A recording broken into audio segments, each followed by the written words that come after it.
If John McCain were anybody but John McCain, then the week he just had might well be remembered as one of the worst weeks ever for a presumptive presidential nominee. A quick look back, shall we?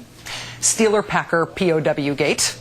He's only running for president, people. How can he be expected to remember crucial details about his own life? Also, his top economic advisor calls Americans a bunch of whiners for complaining about an economy that's only in a mental recession, which he likened to mental depression. And the guy gets to keep his national co-chair position with the campaign. We'll have more on that in just a moment.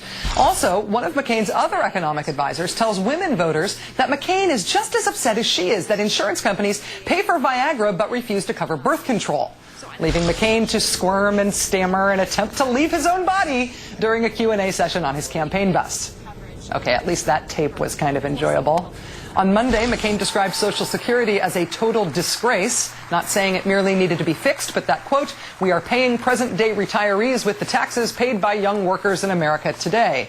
In other words, he called the entire premise of Social Security disgraceful. McCain made a joke about killing Iranian civilians by giving them lung cancer. McCain conveniently ignored it when Iraqi officials, including the Prime Minister, called for the withdrawal of U.S. troops from Iraq, even though he'd said before that if the Iraqis wanted us to leave, we would leave. And if all that were not enough, he claimed to have a record with veterans organizations that he really doesn't have. He attacked Barack Obama for not voting on something he didn't vote on either, the Kyle Lieberman amendment, and he promised to balance the budget by the end of his first term, with all the money he will have saved from winning the wars in Iraq and Afghanistan. Let's bring in Josh Green, senior editor at The Atlantic magazine. Hi, Josh. Good to be with you, Rachel. If John McCain were anybody else, that is, if he were anybody other than a politician who is perceived to be a straight-talking maverick by many reporters who cover him, might this week have gone differently for him? I mean, just looking at this laundry list of 1 week's missteps, it seems extraordinary to me that there have been no real consequences for McCain. It is really colossal. I mean, I do think that the fact that McCain has a reputation as a straight talker, as a friend of the press, helped him out a great deal. I think that reputation is beginning to wane as we see the accumulation of these kinds of episodes. But I also think, frankly, that McCain lucked out that this happens to be the middle of July. Nobody's really paying attention. And that Jesse Jackson's castration fantasy came down the pike in the middle of the week, and most of the media got obsessed with that.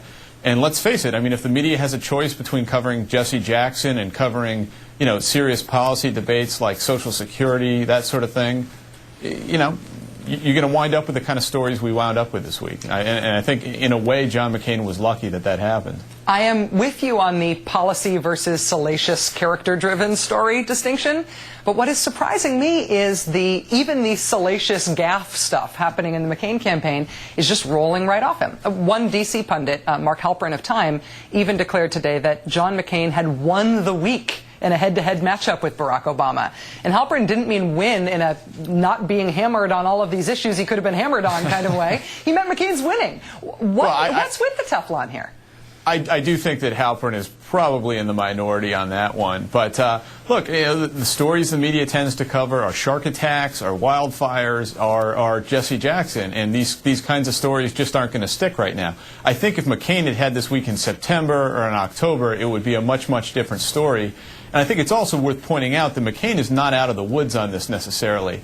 If you talk to Republican strategists, one of the things they're dreading most this fall is Democrats using McCain's 100 years comment in advertisements. I think the same thing is going to happen with Phil Gramm. When the head of your campaign says there isn't a recession, you know, that may not have the impact Barack Obama would like it to in July, but it certainly could in September and October and November. And I don't think this is the last we're going to see of that comment.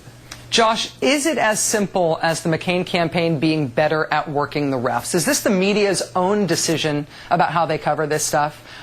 Or is it that Obama has declared he won't play offense, he's aspiring to a politics of a different kind, and therefore he's not overtly trying to shape the media the way that maybe the McCain campaign is?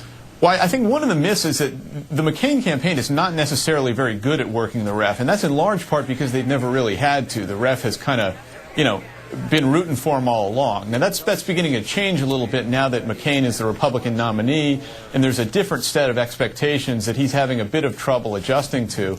But part of this is the media going off and doing their own thing. And as far as Barack Obama, I suppose, had he wanted to drive a few issues, a few of these criticisms more aggressively, he could have. But there's another line of thinking that when your campaign chairman says something as stupid as Phil Gramm said, the last thing you want to do is rush in and allow him to say, oh, well, this is a political issue. You stand back, you let him hang himself with his own rope. Certainly that story has gotten through. I think it's going to continue to permeate. So you don't necessarily want to be jumping up and down on every one of these stories if you're Barack Obama. That is I think, the most charitable interpretation of how distant Obama has stayed from this stuff this week. But if it is going to come to a time when Obama actually has to push an anti-McCain line in the press in order to get the press to do it, I wonder if Obama supporters should be concerned about whether the Obama campaign is capable of that. I mean, how bad would a McCain mistake have to be to get real coverage and a real push from the Obama campaign? At this point, he might have to hit an old lady in his Buick. But one of the things that's an open question mark about Obama is that, he really hasn't had to be the aggressor to drive these kinds of attacks. He's had the benefit of a McCain campaign that even Republicans would agree has been just short of a calamity. So if McCain begins to get his act together, if this race begins to tighten, Obama is going to need to demonstrate some of these skills. I just think that up until now, he really hasn't had to. Josh Green of The Atlantic, thanks for joining us. Good to be with you.